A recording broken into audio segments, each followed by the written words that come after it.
们软弱可怜。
弟兄姐妹，我们再过5分钟就要开始今天的崇拜，让我们来到神的面前，欢喜来敬拜，用诗歌、用丝弦的乐器、用各样的方式来敬拜、赞美我们的主。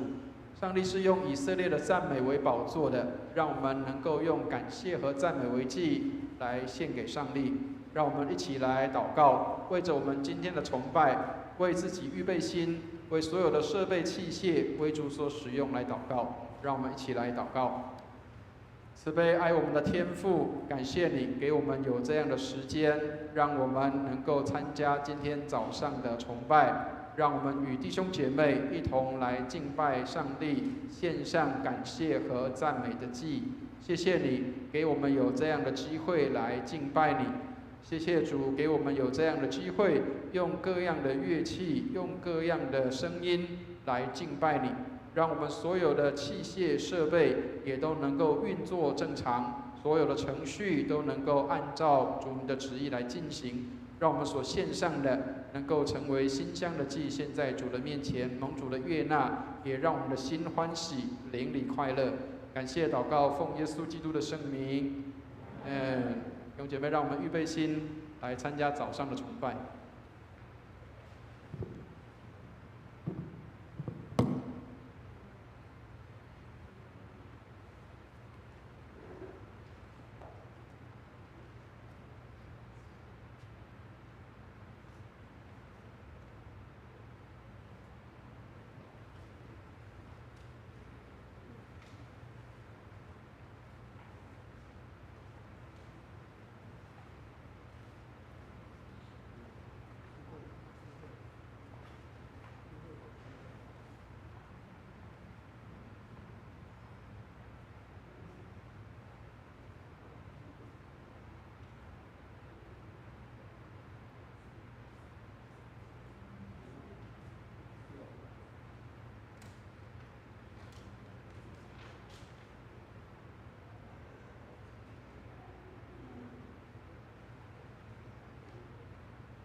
弟兄姐妹平安，请安静心，让我们跟随神的话语，开始今天的主日崇拜。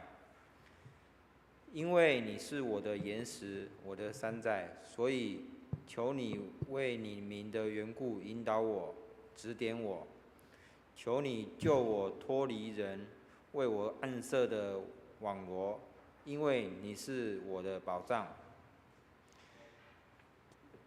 亲爱的上帝，求你开启我们的心，让我们能够平静专心地聆听你的话语，帮助明白你的旨意，并将你的经文付诸实行。感谢你为我们所预备的一切。以上祷告都是奉主耶稣的名，阿们。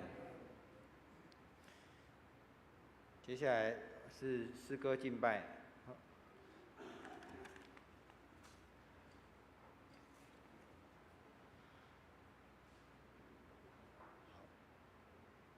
让我们以诗歌的赞美来敬拜我们的神。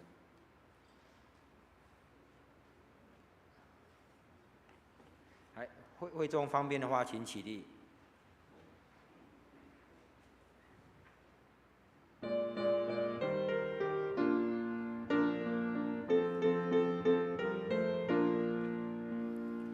心地枯干软弱可怜，未接生灵难复兴。主他慈爱已经应许，必使灵安如大雨。风雨将冷雨，愿主圣灵充满我，虽以蒙恩越为滋润，还渴望大施恩雨。以使灵安犹如大雨，教会有得大复兴。高山低谷都得恩雨，各处闻恩雨大声。恩雨将恩雨，愿主圣灵充满我，虽以蒙恩越为滋润，还渴望大施恩雨。必使灵安犹如大雨，愿主成就主应许。且求圣灵使我复兴，一生荣耀主生命。恩雨将恩雨，愿主圣灵充满我，虽以蒙恩越为滋润，还渴望大施恩雨。以使圣灵犹如大雨，圣灵已经大复兴。今将我最近都承认，到主诉前显我心。恩雨将恩雨，愿主圣灵充满我，虽以蒙恩越为滋润，还渴望大施恩雨。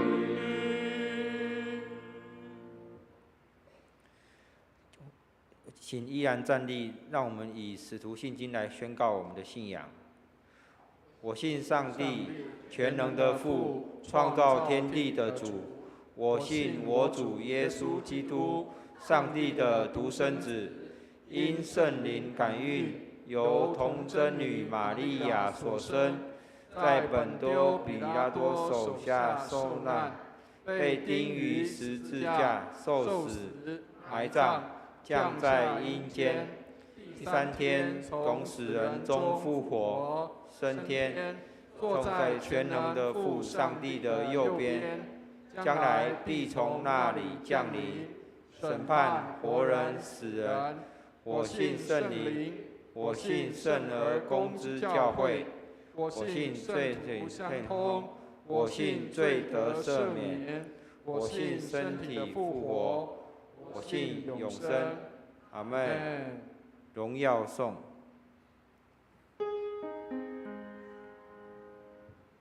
愿荣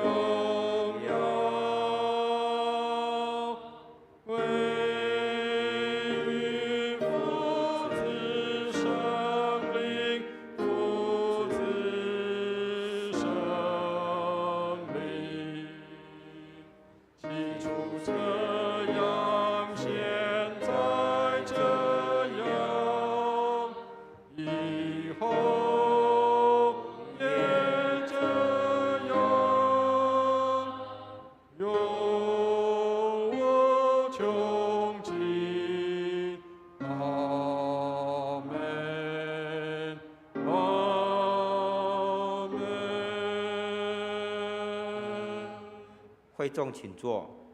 今天的起应文在诗篇24篇，旧约第557页。诗篇24篇旧约557页。待会由诗会攻读白色的起文，会众弟兄姐妹诵读黄色字体的印文。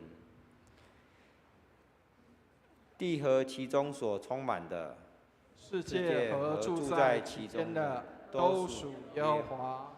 他把地建立在海上，安定在大水之上。谁能登耶和华的山？谁能站在他的圣所？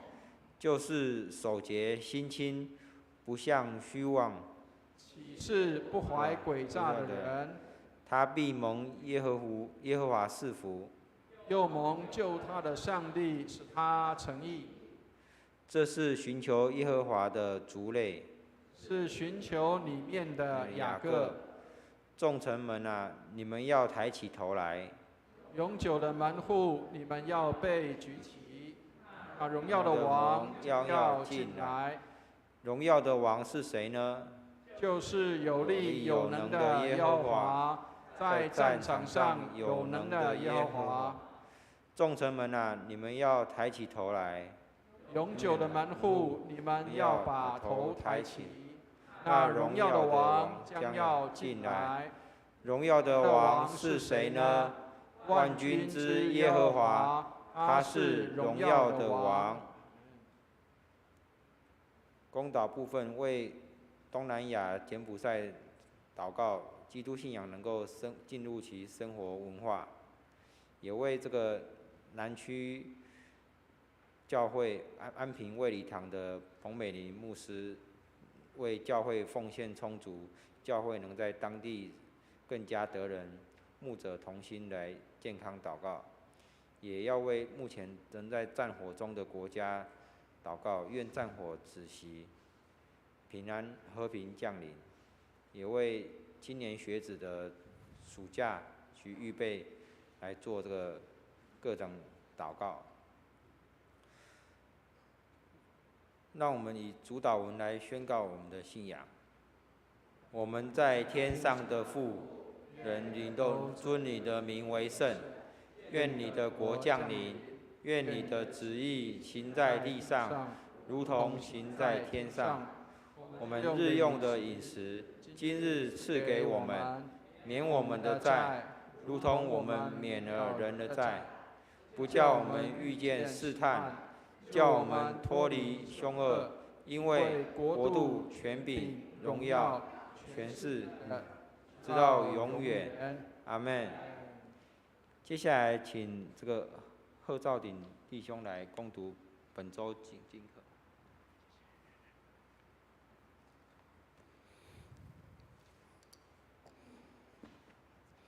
经课第一处在撒母耳记下第6章1到5节，12后半节到19节，教会圣经旧约305页。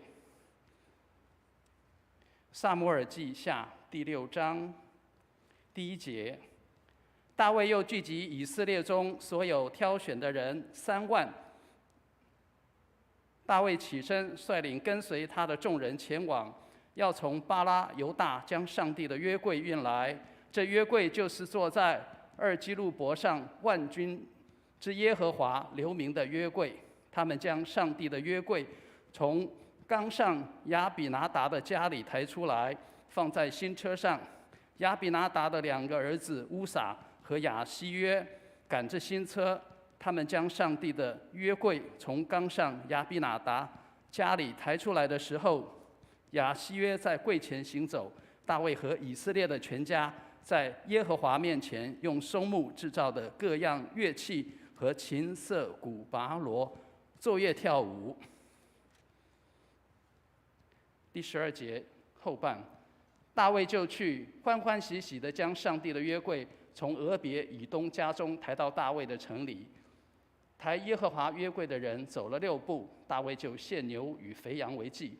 大卫穿着细麻布的以弗得，在耶和华面前极力跳舞。这样，大卫和以色列的全家欢呼吹角，将耶和华的约柜抬上来。耶和华的约柜进了大卫城的时候，扫罗的女儿米甲从窗户里观看，见大卫王在耶和华面前踊跃跳舞，心里就轻视他。众人将耶和华的约柜请进去，安放在所预备的地方，就是大卫所搭的帐幕里。大卫在耶和华面前献燔祭和平安祭。大卫献完了燔祭和平安祭，就奉万军之耶和华的名给民祝福，并且分给以色列众人，无论男女，每人一个饼，一块肉，一个葡萄饼。众人就各自回家去了。经课第二处在马可福音第6章14到29节，教会圣经新约44页。马可福音第6章第14节，约翰的名声传扬出来，希律王见了就说：施洗的约翰从死里复活了，所以这些异能由他里面发出来。但别人说是以利亚，又有人说是先知，正像先知中的一位。希律听见却说：是我所斩的约翰，他复活了。先是希律为他兄弟腓力的妻子希罗底的缘故，差人去拿住约翰，锁在监里，因为希律已经娶了那妇人。约翰曾对希律说：你娶你兄弟的妻子是不合理的。于是希罗底怀恨他，想要杀他，只是不能，因为希律知道约翰是义人，是圣人，所以敬畏他，保护他，听他讲论，就多照着行，并且乐意听他。有一天恰巧是希律的生日，希律摆设筵席，请了大臣和千夫长，并加利利做首领的。希罗底的女儿进来跳舞，使希律和同席的人都欢喜。王就对女子说：你随意向我求什么，我必给你。又对她起誓说：随你向我求什么，就是我国的一半，我也必给你。他就出去对他母亲说：我可以求什么呢？他母亲说：施洗约翰的头。他就急忙进去见王，求他说：我愿王立时把施洗约翰的头放在盆子里给我。王就甚忧愁，但因他所起的事，又因同席的人，就不肯推辞，随即差一个护卫兵，吩咐拿约翰的头来。护卫兵就去，在监里斩了约翰，把头放在盘子里，拿来给女子，女子就给她母亲。约翰的门徒听见了，就来把他的尸首领去，葬在坟墓里。以上是今日的经课。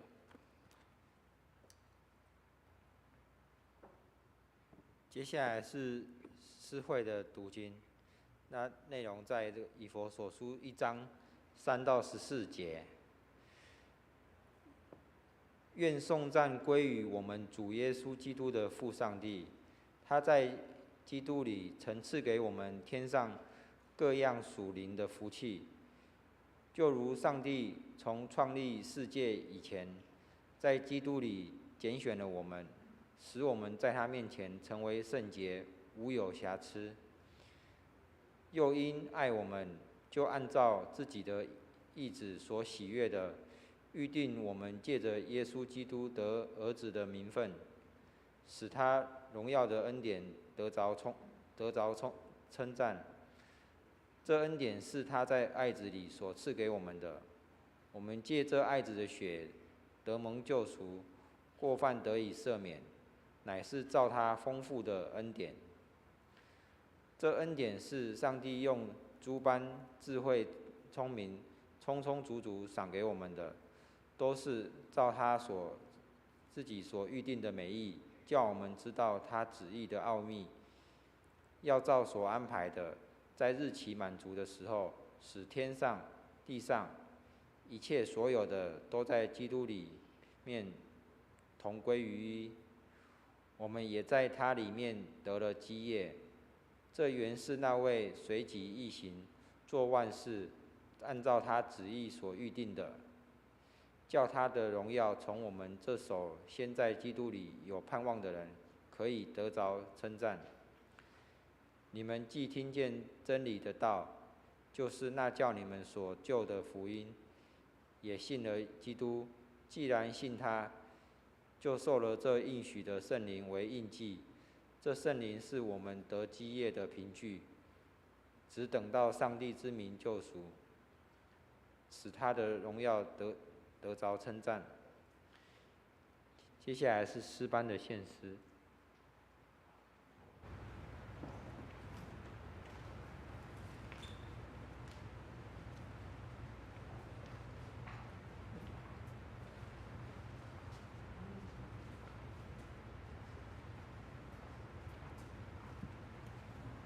各位亲爱的弟兄姐妹，今天呢，在我们诗班献诗之前，我想跟大家做一个小小的分享。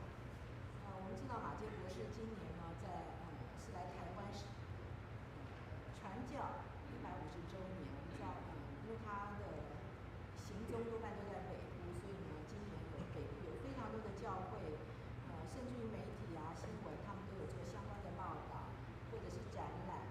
那从昨天开始，在汐止长老教会，他们有一个马偕博士在他的行踪、他的生活的展览、文物展览，是由我表姐陈丽慧女士她所策展的。那我看到这个消息的时候呢，我心里面有蛮大的感触，因为我家族的信仰就是从马偕博士来的。那我们知道这位马偕博士他对我们台湾有非常多的贡献，包括教育，包括医学，包括文化、艺术，甚至于是农业。我们台湾有很多的蔬菜水果都是他引进来的。他是个非常特别的人。那我们今天要唱的这首诗歌《真主上帝造天地》啊，金柱兄弟走天尊。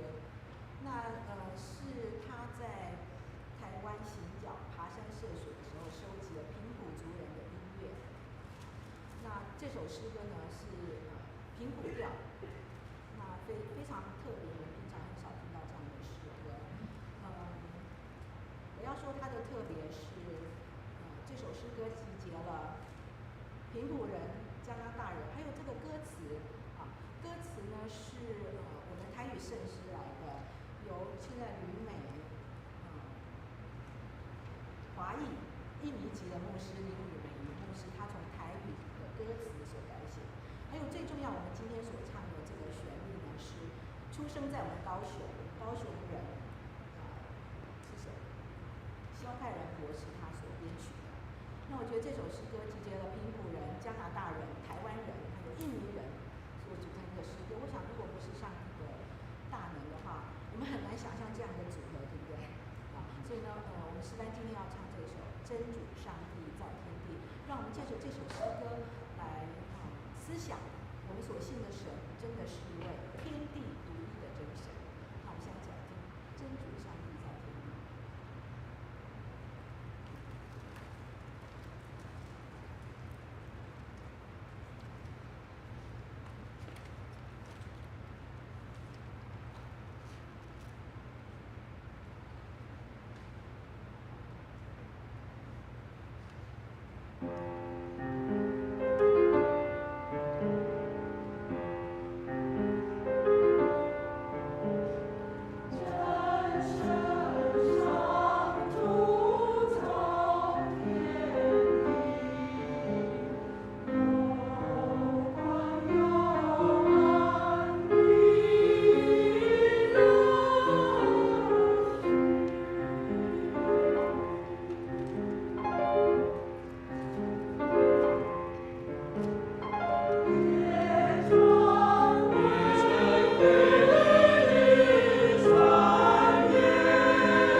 谢谢诗班这个非常美妙的这个的献诗。那接下来我们请牧师为我们证道。那今天的题目是有凭据的福气。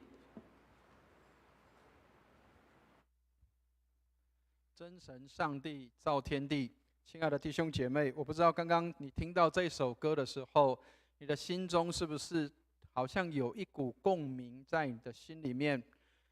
各位知道，其实我们台湾人的组成很特别啊，几乎将近有80%的人，其实我们的身上都会有多少都会有一些原住民的血统，包括平埔族，这是早期汉人跟平埔族他们有一起的这样的一个融合，所以其实我们的身体里面多少可能都会有一些原住民的血统在我们的里面。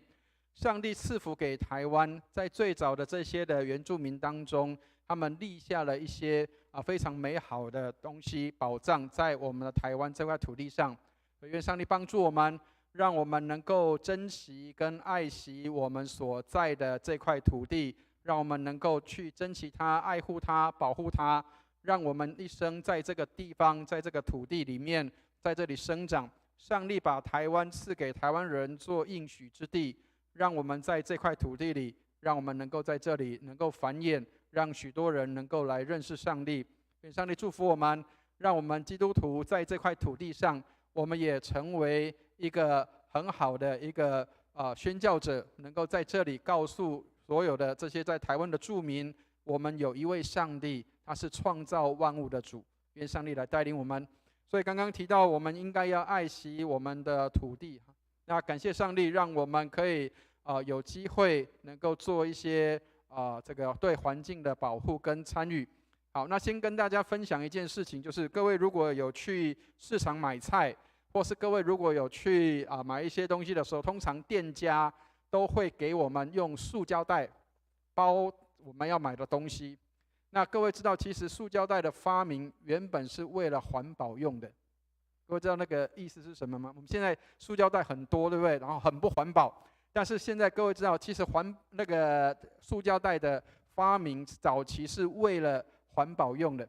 好，让大家知道一下哈。我们如果从早期过去，如果我们都是用一些比较纸类的东西的时候，我们通常都是要经过去砍树，然后把它做成这个纸张、纸浆，然后输出出去。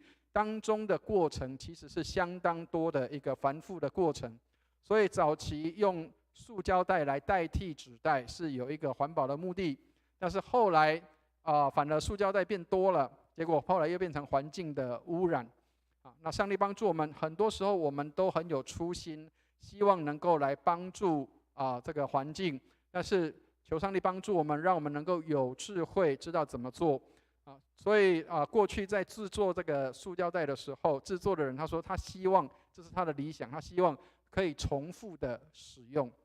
所以亲爱的弟兄姐妹，有时候我们的东西太多了，我们需要学习怎么样去简化跟简朴我们的生活习惯，包括我们的一些的垃圾袋也要学习来重复的使用，避免造成环境上的一个污染。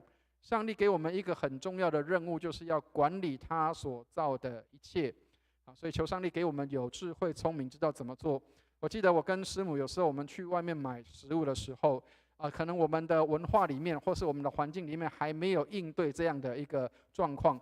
有时候我去买便当的时候，我带着自己的便当盒容器去到这个店家买便当的时候，那个店家的那个老板他突然愣住了。他不知道应该怎么装这个便当盒，因为大部分都是用纸盒装，或者是用这些，所以他突然间，我们拿自己的东西，他不晓得应该怎么去装哈。所以求上帝帮助我们，为环保能够尽一点心力。虽然我们也许做的不够多，但是我们尽力能够在一些可以节省的事情上面，让我们尽力的去节省。包括我们在教会里面，假设如果我们弟兄姐妹用纸杯的话，请记得那个纸杯一次用1天，好吗？不要一次喝完就把它丢掉了，让我们的环境可以因我们可以变得更好。愿上帝来祝福我们。好，我们一起举起圣经来祷告，愿上帝的话成为我们的帮助和力量。我们一起举起圣经来祷告，我们一起念经。这是我的圣经，他说我是谁，我就是谁；他说我拥有就拥有，他说我可以就可以。今天神的话要来教导我，我诚心悔改，我心里警醒，我灵谦卑受教，我就不再一样。奉主耶稣基督的圣名，阿们。好，一样，我们虽然有很多人可能忘记带圣经，自己的圣经来，但是如果你有手机，请你放在圣经软体上哈，不要放在那个交友软体啊哈，或是游戏软体，请放在你的圣经软体上，因为我们常常会需要去查考一些的圣经。好，那最近我相信大家有看过这样的争议哈，台湾或者是在其他地方也常常会有这样的一个争议，就是本来是好意的，但是却后来变成是争议了。好，请大家看一下哈，看得懂那个意思吗？博爱座现在变成什么？搏斗座。知道什么叫搏斗座吗？就是打赢了才可以坐那个位置啊。好，那我很感谢上帝其实在上帝都预备很多的素材在我们的身边。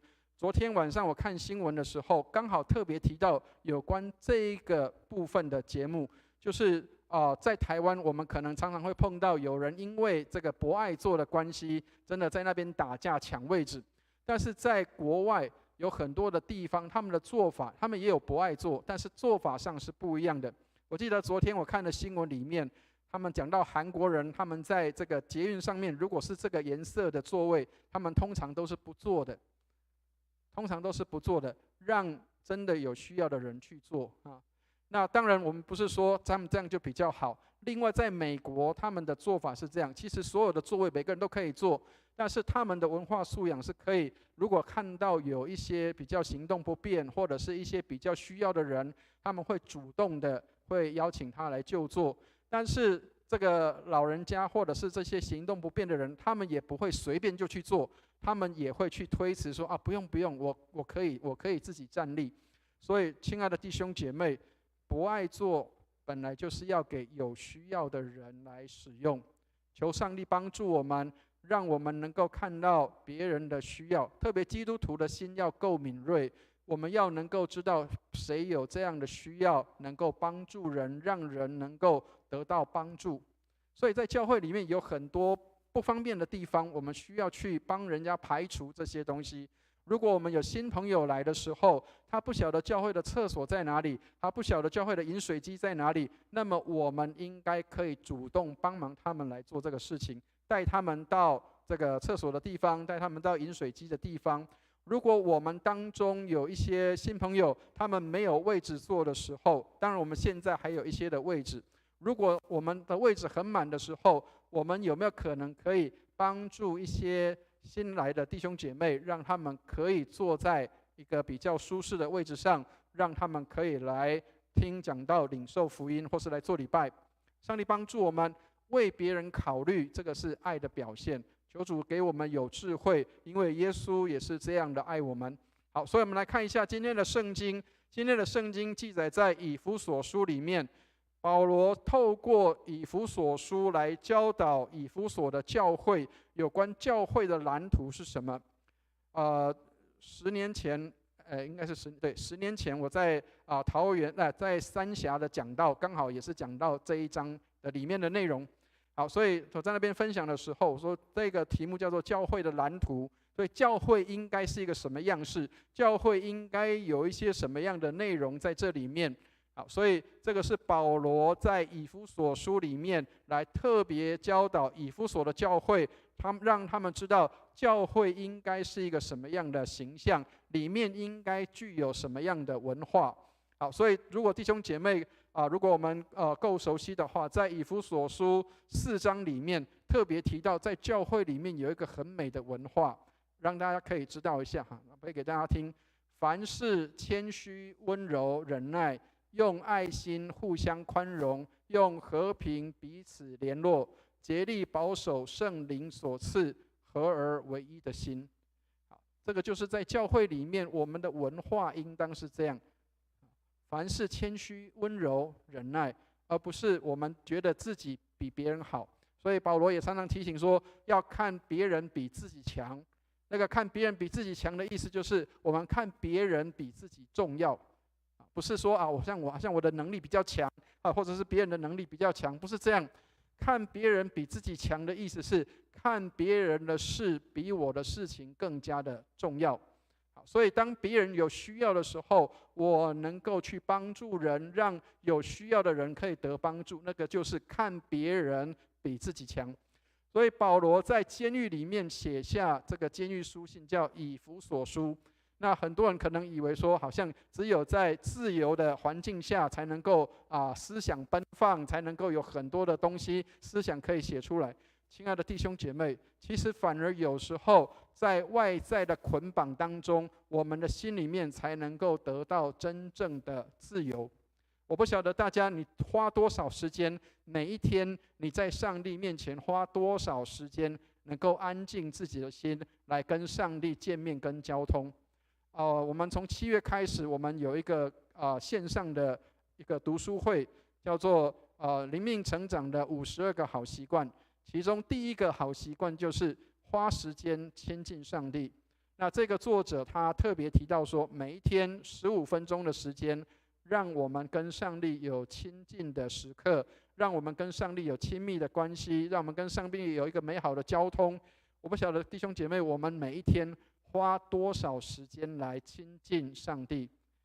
也许一天15分钟的时间很快就过去，但是如果我们可以多15分钟的时间，当我的韩剧可以少看15分，我的这个游戏可以少打15分钟，如果我能够有一些的时间，能够有安静的时刻也好，让我们安静的来到上帝的面前。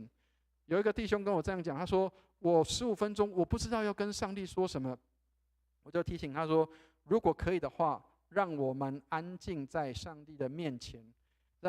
有一句华语叫什么？此时无声胜有声。所以有时候安静在上帝面前是需要的，让我们能够学习如何在神的面前的安静。好，所以我们刚刚提到了上帝爱我们，所以我们才能够有这样的爱在我们的里面。如果我们没有爱在里面的时候，表示我们需要被上帝的爱先充满。好，所以约翰一书的4章19节里面特别提到这样的事情。我们先来看一下这一节经文，我们一起念一下这一节经文，一起念来。我们爱，因为神先爱我们。亲爱的弟兄姐妹，我们爱，因为神先爱我们。当我们没有爱的时候，是我们没有被神的爱先爱够了，先充满了。所以亲爱的弟兄姐妹，如果你觉得你没有办法爱的时候，那么让我们先被上帝的爱充满，以至于我们才能够去爱别人。好，那这一段经文跟今天也很有关系，就是上帝在创造世界以前，早就已经为我们预备这样的一个恩典。好，请我们来看一下在今天经文里面的第6节的地方。好，我们一起来念一下第6节，一起念来。使他荣耀的恩典得着称赞，这恩典是在他爱子里所赐给我们的。亲爱的弟兄姐妹，我们还没有信主以前，上帝就已经为我们预备了属天的福气。各位如果看第3节的地方，今天第3节的地方，他说上帝在创造世界之前，已经赐给我们各样属天的福气。那个已经是完成式，上帝早就已经预备了。很多时候我们常常忽略圣经的话，我们常常以为说，好像上帝还没有为我成就，上帝还没有给我这些东西。事实上，上帝早就已经为我们预备。昨天我们在台语的读经班里面，我们有唱了一首诗歌，今我已经得胜了。但是我用台语来唱哈，所以那个时候带我们的读经班来唱这个歌。他说：“今我已经得胜了，他说今我已经得胜了，今我已经得胜了。”那个已经的意思就是我早就已经有了。所以，亲爱的弟兄姐妹，我们常常没有信心来迎接上帝给我们的祝福。上帝早就已经把祝福要赐给我们，但是我们却没有伸出信心的手来迎接上帝要给我们的祝福。我们常常忽略了上帝已经给我们的这个事实。好，所以包括上帝在创世以前，他已经把这样的祝福赐给我们，到我们在信主之后，上帝仍然做这样的祝福的工作。我们来看一下在第7节的地方哈，我们来读一下第7节，我们一起来念一下第7节，一起念来。我们借着爱子的血得蒙救赎，过犯得以赦免，乃是照他丰盛的恩典。他说我们借着爱子的血得蒙救赎，过犯得以赦免，是上帝丰盛的恩典。亲爱的弟兄姐妹，每一天我们都需要上帝的恩典，每一天我们都需要耶稣基督的宝血洗净我们一切的罪，每一天我们都需要上帝帮助我们，让我们可以到他的面前来坦然承认自己的过犯。基督徒当久了，有时候我们忘了自己是谁。其实我们无论是在什么样的地方，我们都仍然还没有达到那个完全的地步。我们忘记我们自己还有一些罪性，还有一些罪行在我们的心里。我们其实信主之后，我们仍然继续要往成圣的路上走。跟大家分享一个事情啊，什么叫做在这个称义的上面看到上帝的恩典啊？各位知道这个神学院哈有2种语言是需要在神学院里面就要学习的。各位知道有听过希伯来文跟希腊文，知道吗？好，以前我们的老学长常常讲，他说如果你希伯来文跟希腊文如果学完之后，你道硕就已经完成一半了啊。好，所以我们那时候一定要修这些的语文课程。但是各位知道，其实希腊文不是一个很好学的东西，你需要有一些很厚的英文底子。好，那我记得我们那时候我们的那一班的同学里面，我们有一个英文老师，国中的英文老师，然后我们其他都是对英文都是这个很功力很弱的，我们都是能够及格就好。所以当我们在这个上课的时候，这个英文老师他在修希腊文的时候，他几乎都是快要满分，他都是99、100，每一次的考试几乎都这样。然后我们都很瞠目结舌，在那边能够翻译出来。我们甚至有时候翻译整个晚上都要在那边慢慢的去翻。后来我们的希腊文老师在期末考的时候，他给我们一个极大的恩典。那个极大的恩典是什么？他说，如果你们把那个字翻对了，文法不对没有关系，只要把那个字翻对了，就算你过关了。所以我们后来相当的努力在考试的时候拼命查字典，拼命的去把这些东西弄出来，然后终于可以达到及格。那个及格是什么？其实是老师算我们及格。其实如果以真实的状况是我达不到那个标准，但是我的老师让我们及格。所以亲爱的弟兄姐妹，什么叫称义？称义就是其实我们达不到，但是上帝说你过关了就过关了。所以亲爱的弟兄姐妹，基督徒我们不是因为我们比较好，并没有，其实我们每一个人都是被称义的。上帝说我们过关了，我们就过关了。但是实质上我有没有真的过关？并没有。实质上我的英文程度还是不好，要翻译那个希腊文很困难。但是我的老师让我过关，只是我还要在这个部分上继续的努力，那个叫做成圣。所以亲爱的弟兄姐妹，称义跟成圣是基督徒我们在这世上需要行走的一个道路跟目标，让我们要往前走，让我们能够往前走的时候能够有这样的一个方向，我们需要继续的前进跟前往。好，所以圣经里面给我们看到，我们借着爱子的血得蒙救赎，过犯得以赦免，乃是照着他丰盛的恩典。他用他的宝血，耶稣用他的宝血洁净了我们，让我们不再受罪的捆绑跟辖制。我们上个礼拜有一个姐妹，她来上启发课程的时候，各位也许可能有看过哈，就是有一个姐妹她拖着行李，然后很多东西在她的身上，然后她很用力的把她的行李弄上2楼，然后去上这个启发课程。然后我就跟这个姐妹说，姐妹，如果可以的话，你来到礼拜堂的时候，你要上课之前，你把你的行李放在1楼就好，你就上到2楼来跟大家一起上课，不要再带着你的行李，不要再带着你的东西。亲爱的弟兄姐妹，什么叫做释放？释放就是我不再带着这些行李，我不再被这些东西给捆绑，我能够很自由的来到上帝的面前。亲爱的弟兄姐妹，我们需要，而且是每一天都需要上帝给我们这样的恩典。好，所以我们来看一下，这个恩典是上帝白白的赐给我们，而且是给我们充充足足的。我们来看一下第8节的地方，好，我们一起来念一下第8节，一起念来。这恩典是上帝用诸般智慧、聪明、充充足足赏给我们的。亲爱的弟兄姐妹，救恩是上帝的智慧，是上帝的聪明，这样的恩典是上帝丰丰富富、充充足足的赏赐给我们的。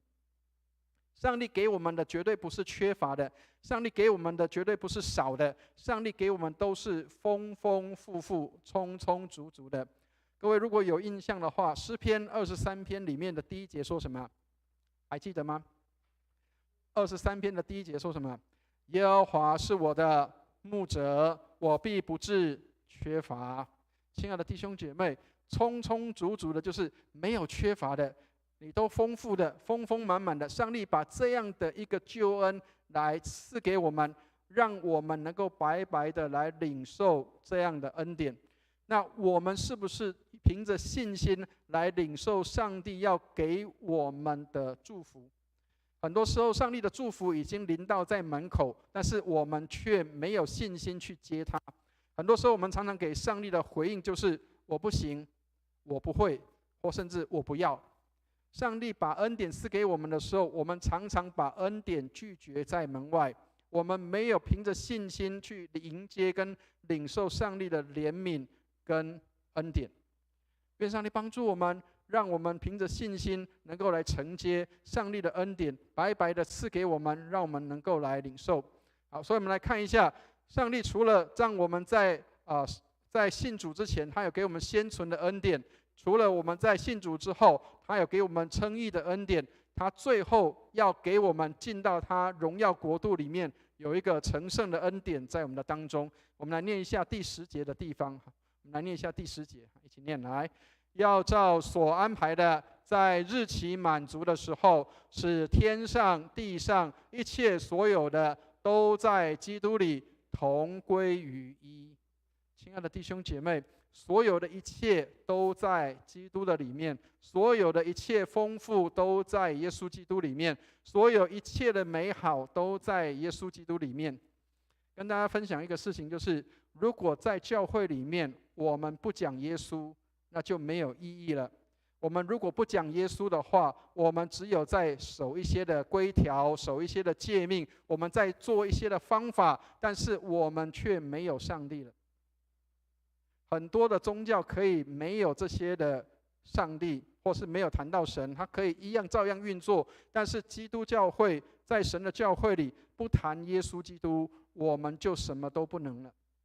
我们所有的这些的能力，我们所有的好处，所有的这一切，如果不是上帝给我们，我们没有一个人可以做到的。亲爱的弟兄姐妹，很多人以为说好像是我在做些什么，其实是神在我们的心里来成就他的美意。人没有什么可夸的，所以哥林多前书1章31节说什么？他说：“夸口的当指着主夸口。”如果今天我们能够做出一些什么好的，如果我们能够做出一些什么良善的事情，那么就是神在我们的心里要能够成就他的美意。好，跟大家讲一个实际的案例啊。昨天因为我跟师母我们都很忙，然后他下午马上就要带小组，那他中午我们通常如果很忙的话，大概我们都会去外食，都会去外面买便当。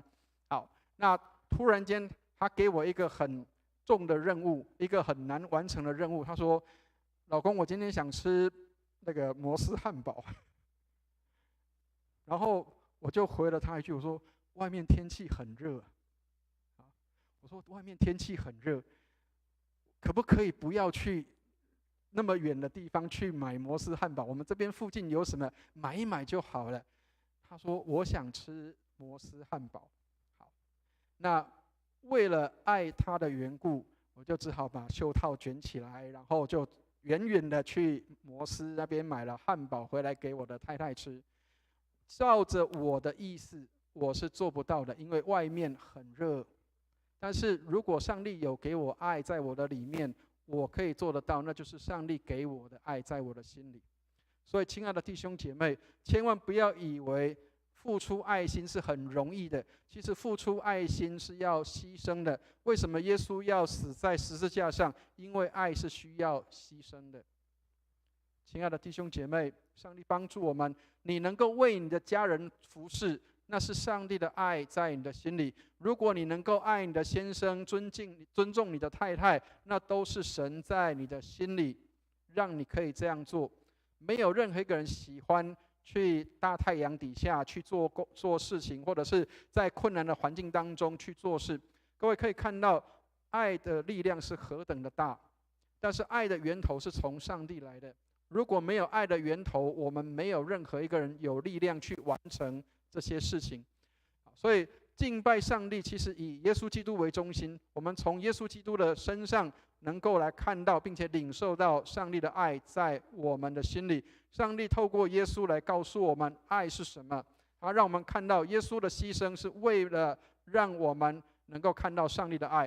所以我们来看到第11节的地方，我们来看一下，在11节的地方，上帝早就已经预备给我们这个基业，就是让我们可以成为神的孩子，神的儿子，能够来领受这样的一个基业。我们来看一下11节的地方，我们一起来念一下11节，一起念来。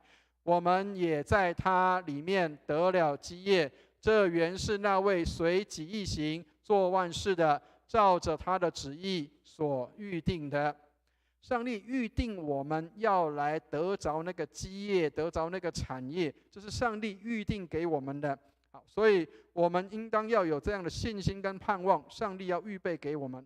好，那问题来了，上帝给我们的这个基业，或是给我们的这些产业，有凭据吗？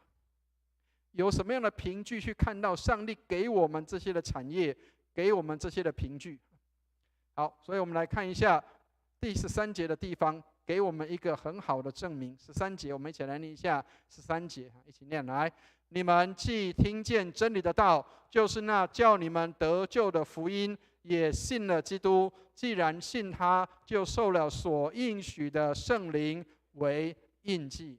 亲爱的弟兄姐妹，圣灵是我们的印记。上帝应许的很多的东西，都透过圣灵给我们印记，让我们看到这个是可靠的，这是一定可以换得到的。好，各位，我们在如果各位有机会去银行或者是去取款的时候，通常银行都会有取款条。那我们教会在预备一些零用金的时候，我们也会有取款条。各位知道，我们教会里面有保管印章的人，包括我也是之一哈，我也是保管印章之一。如果那张取款条，你就算里面写了再多的数字，如果没有盖章，都不算数的。能够了解意思吗？如果没有盖章，表示什么？表示这个也许是假造的，这个也许是人家随便乱填的。但是有了章的时候，有了那个印记的时候，就表示这个是被同意的，是可以领取的。好，所以我们常常会看到，如果我们去银行或者去邮局的时候，你需要盖上那个章，那个章是一个证明，表示我一定取得到款。亲爱的弟兄姐妹，圣灵就是这个印记，圣灵就是我们的印记，上帝给我们的印记，上帝给我们应许，他也给我们印记，说我一定会赐给你。亲爱的弟兄姐妹，上帝帮助我们，让我们看到上帝给我们那个印记是那么样的真实，圣灵在我们的里面，住在我们的里面。我们等一下会看到，它有一个字叫做值。我们说人值或者是值，用一个典当的东西，你要有一个东西是等值的。圣灵就是那个值在我们的心里面。好，我们先来看一下约翰福音14章的16到17节。我们来看一下圣灵是什么。我们来念一下这一节圣经哈，一起念来。我要求父父就另外赐给你们一位保惠师，叫他永远与你们同在，就是真理的圣灵。圣灵与我们同在，他不会请假，不会离开。即使我们今天有困难的时候，即使我们今天在遇到困境的时候，圣灵没有离开我们，圣灵是永远与我们同在的。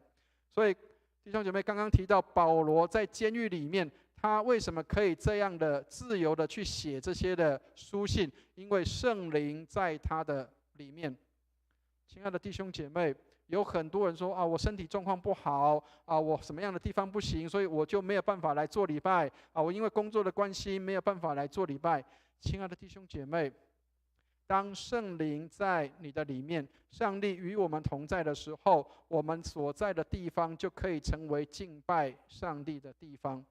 有很多人说我生病了，我躺在床上，你的病床也可以成为你敬拜上帝的地方。你说我在工作的场合当中，我们所在的那个工作场合也可以成为敬拜上帝的地方。以前过去男生是需要去当服兵役的，那服兵役的时候，很多时候需要轮值，需要值班在营区里面。我记得以前我在营区里面值班的时候，通常会做一件事情，就是当没有值班或休闲的时候，在营区里面值班的时候，我就把圣经打开来，坐在树底下，然后就在那个地方读经，跟上帝有祷告的时间。亲爱的弟兄姐妹，上帝没有因为我没有到礼拜堂做礼拜，所以他就不理我了，他仍然与我同在。但是牧师还是要告诉大家，如果可以，尽量还是要来做礼拜。当我们没有办法的时候，你仍要相信上帝与你同在，上帝在我们的心里，无论我们在哪里，他与我们同在。我们在哪里打开他的话，我们在那里跟他祷告，那里就是我们敬拜上帝的地方。好，所以这个牧师这个克罗尼这个牧师他说，圣灵就是印记跟保证。好，让大家看一下过去古代的这个欧洲或者是其他的地方的那个印章是长得这个样子的。我们的台湾人或者是华人都是用印泥按一按，然后放进去，对不对？好，这个印是什么？他们是用蜡滴在这个纸上，然后用一个那个印记把它印上去，上面就会有上面的印记在这个地方。通常在以前的时候是封在这个书信的比如说信的这个信封上面，滴上蜡之后把它盖上去，那谁才可以打开来？收信的人才可以打开来。所以亲爱的弟兄姐妹，圣灵的印记是什么？信的人你才有可以打开这样的一个信封的这样的一个权柄跟机会。圣灵是在我们的心里，让我们可以打开来看到上帝给我们的应许是什么。所以亲爱的弟兄姐妹，圣灵在我们的里面帮助我们，让我们专注于上帝，让我们能够行走在上帝的道路当中，让我们一直往成圣的道路上走。这是圣灵的工作在我们的心里。好，所以我们看一下14节的地方，这里就提到我们将来要得到的这样的一个荣耀在这当中。我们一起来念一下14节，我们一起念来。这圣灵是我们得基业的凭据，只等到上帝之名被赎，使他的荣耀得着称赞。将来所有信主的人，将来所有信靠上帝的人，我们所有的属上帝的子民，当我们被赎之后，我们就要进到神的荣耀里面去。这是上帝给我们的基业。亲爱的弟兄姐妹，上帝帮助我们。也许我们不见得比人家有钱，也许我们不见得比人家有更多的财富，但是我们有一个凭据，就是我们有这样的一个基业等待着我们。亲爱的弟兄姐妹，上帝帮助我们，让我们有这样的凭据。当我们面对死亡、面对难处的时候，我们不致害怕，我们有这个凭据在我们的心里。跟大家分享一个故事。各位知道，约翰卫斯理曾经去当过宣教士。他当宣教士的时候，他搭船到美洲去的时候，其实当时搭船都是要遇到风险的。很多时候在海上会遇到一些的台风或是飓风，他们叫飓风，或者是遇到一些的风浪。好，那所以有谁不怕死？在船上几乎每一个人都怕得要死，每一个人在搭船的时候都有过那样的一个痛苦的经验。但是在那样的一个情况下，那一艘船从英国到美洲去的时候，发生了一件事情。在那个船上正在摇动的时候，有一群人他们在船上唱诗敬拜赞美上帝。这一群人叫做莫拉维亚弟兄会的这些的会众。卫斯理其实那个时候他也怕得要死，但是他看到这一群会众在船上唱歌的时候，他很惊讶说，难道这些人都不怕死吗？所以卫斯理后来问这些的莫拉维亚弟兄会的人说，你们都不怕吗？这些人说，我们都不怕。然后他说，你们的妇女跟孩子都不怕吗？他说，他们也不怕。为什么你们有这样的一个确据？他说，因为上帝应许我们将来要到他那里去，所以无论在什么样的情况下，我们都不害怕，因为我们知道要去哪里。亲爱的弟兄姐妹，你有没有确据？有没有这样的一个确定？你在天上，上帝留了位置给你，你能够得到那样的一个确据，那样的一个位置，我们能够进到神那里去。上帝帮助我们，那个确据就是圣灵在我们的心里，让我们知道我们可以有这样的一个确据。无论我们发生什么事情，我们知道我们将要往哪里去。好，所以主耶稣赐给我们圣灵，要让我们能够来得享在世上的好处，也能够得享在天上的好处。上帝帮助我们，圣灵给我们一个这样的证据，我们无论发生什么样的事情，上帝的应许是就是的，它不会有任何的问题。好，所以今天的经文给我们几个提醒。第一个，透过基督，上帝赐给我们先存的恩典。所以今天经文里面说，在创造世界以前，上帝就已经赐给我们那个属天的恩典。所以上帝帮助我们，让我们能够来看到我们是有上帝恩典的。上帝把这个先存的恩典是什么？是全然赐给我们。所以过去我们无论是什么样的人，不是太大的问题。重点不是我们过去是什么样的人，很多时候别人评判我们是看我们过去是什么样的人，然而上帝看我们是我们因着神的恩典，我们成为一个什么样的人。上帝帮助我们，让我们能够看到因着神的恩典，我们的生命能够得到改变，能够得到不一样。10年前我还在嘉义的时候，我们在嘉义的一些的年轻孩子们，他们其实很多都是单亲家庭、弱势的家庭，然后来到教会里面来上课辅班的。当他们来上课辅班的时候，他们常常会提到他们的家庭的难处，或是他们家庭里面有一些这个爸爸妈妈可能离婚了不在了。那我通常都会跟这些孩子们提醒这个事情，我说你从什么家庭出生不重要，重要的是你以后要建立什么样的家庭。亲爱的弟兄姐妹，我们过去是什么样的人不重要，重要的是在基督里我们愿意成为一个什么样的人，我们愿不愿意让上帝改变我们的生命，让我们在恩典当中能够成为被改变的人。好，第二个，除了先存的恩典，我们还有称义的恩典。我们来看一下这个在今天的经文里面给我们提醒说，透过耶稣基督，我们能够得到称义的恩典。我们被上帝称为义，被上帝来得赎，过犯得以赦免，是靠他丰盛的恩典。上帝赦免我们的罪，让我们能够有机会能够被称为义，这是上帝的恩典。我们原来在过犯罪中死掉了，但是上帝的恩典让我们能够苏醒跟活过来。所以亲爱的弟兄姐妹，上帝帮助我们，我们是被上帝称为义，我们被上帝称为我们是义人，就应当按照上帝的话去行。所以我们是蒙拣选的。在帖撒罗尼迦前书1章4节说，被上帝所爱的弟兄啊，我知道你们是蒙拣选的。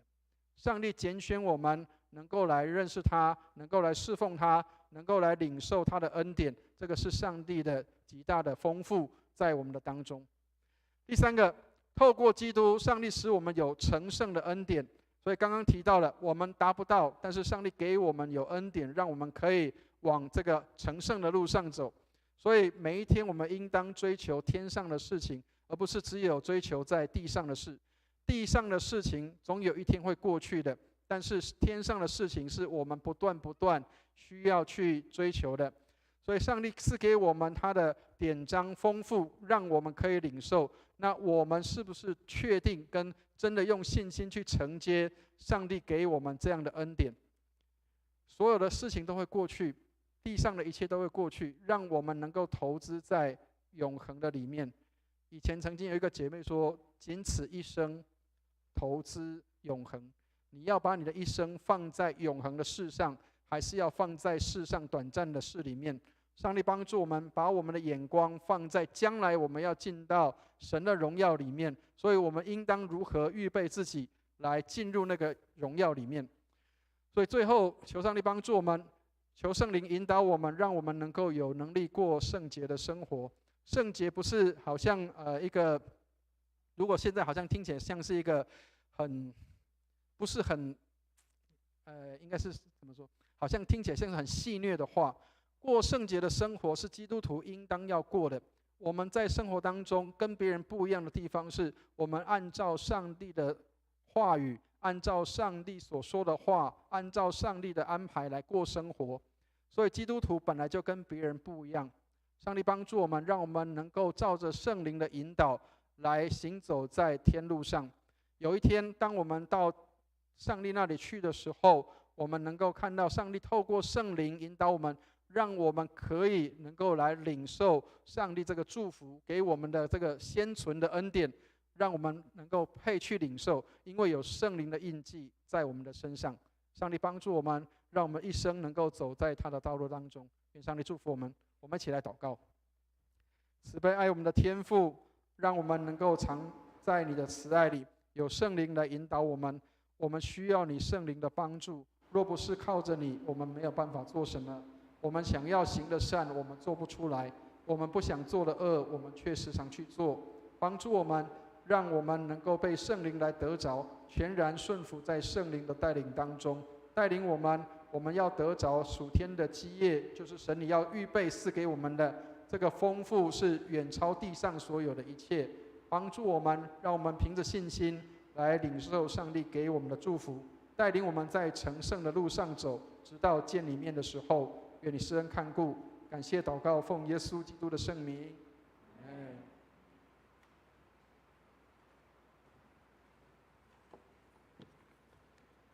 感谢牧师用神的话语来激励造就我们。接下来是我们的回应诗歌。那今天的回应诗歌在心灵良诗第311首。那会众请起立。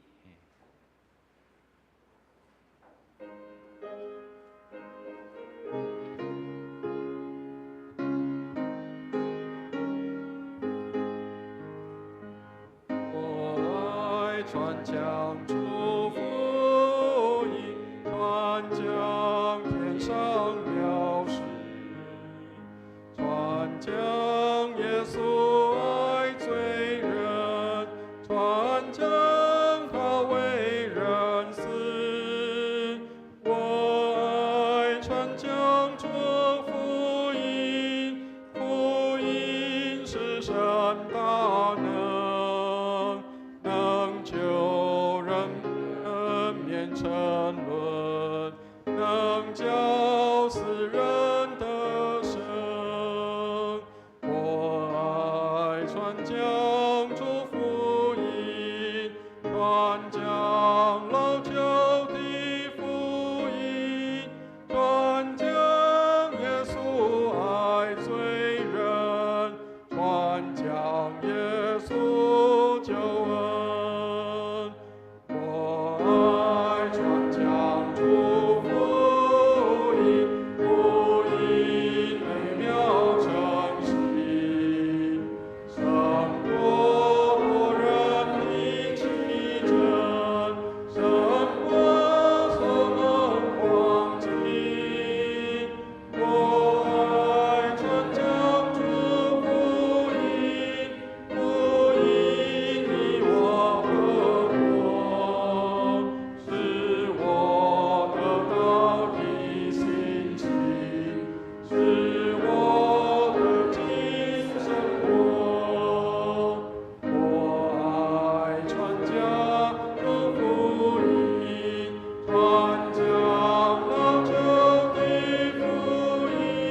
众请坐，请司宪同工至台前预备。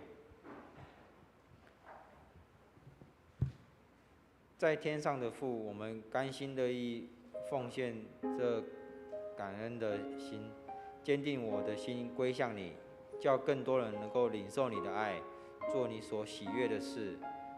以上祷告奉以主耶稣名，阿们。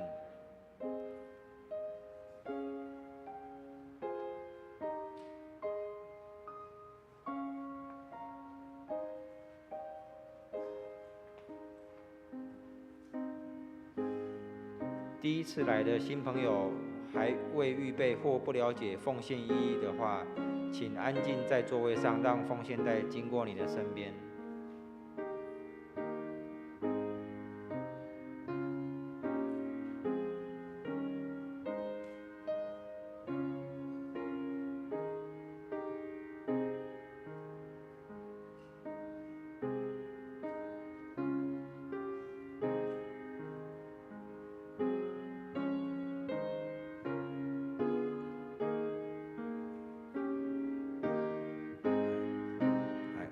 会众请一同起立。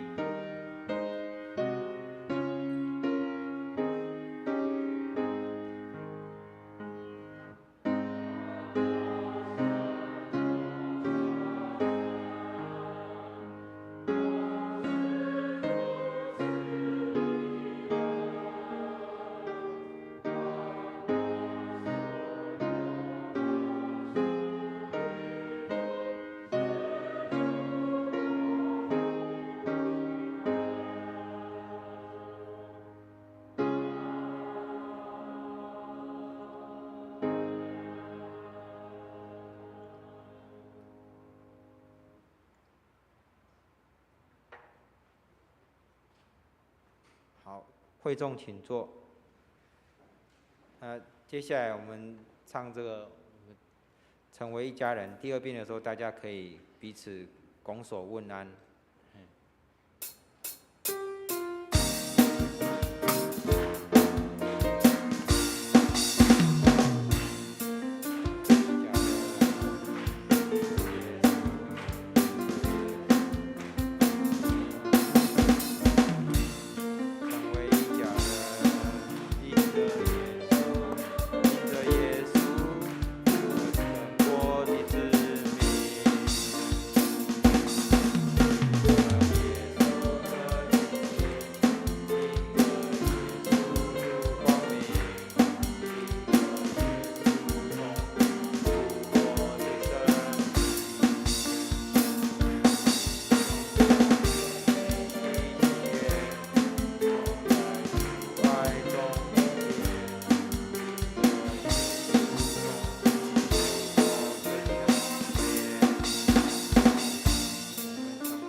大家请坐。那这边报告这个教会消息，那完整的部分的话，可以看那个周报的第3页。我这边这个简短报告。下周主日台语堂是陈启峰牧师来分享信息，那华语堂由蔡义文牧师来证道，请弟兄姐妹预备心参加。另外，下周7月21主日后11点半有这个怀惠诊所的吴东阳医师至本堂205教室举办常见胸腔疾病与治疗的健康讲座，欢迎弟兄姐妹参加，免费报名，可以向办公室来登记。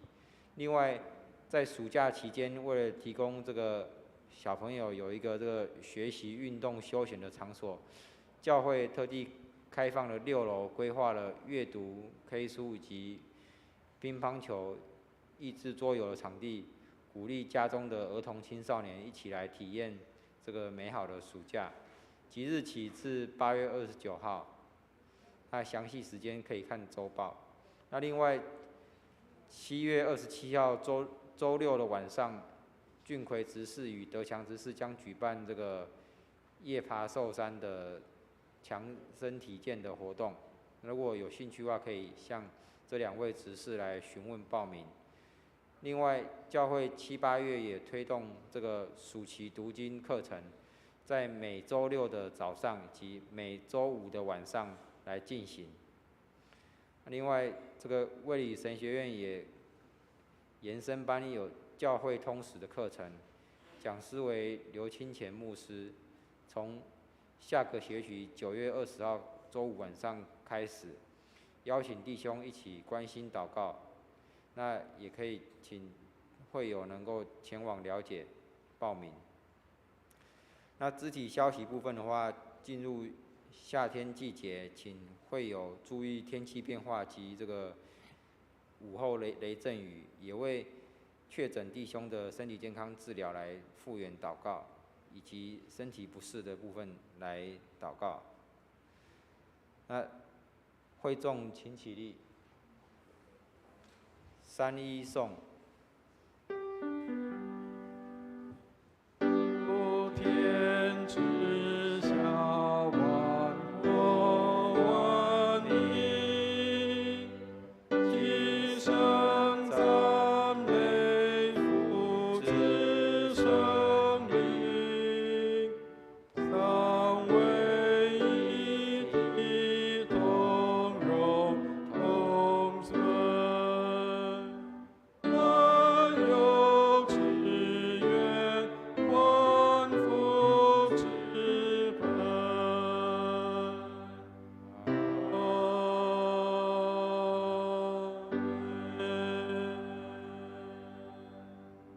请牧师为我们祝福。弟兄姐妹，让我们一起来领受上帝的祝福。慈悲爱我们的天父，感谢你赐给我们天上各样属天的福气，让我们成为蒙福的人，也让我们能够成为散播祝福的人，让众人因我们得福，让我们身边的人也看到我们是蒙福的人，并且是能够来给予祝福的人。谢谢主垂听我们的祷告，愿我主耶稣基督的恩惠、天父上帝的慈爱、圣灵的感动与交通，常与我们众人同在，从今时直到永永远远。阿们。阿们颂。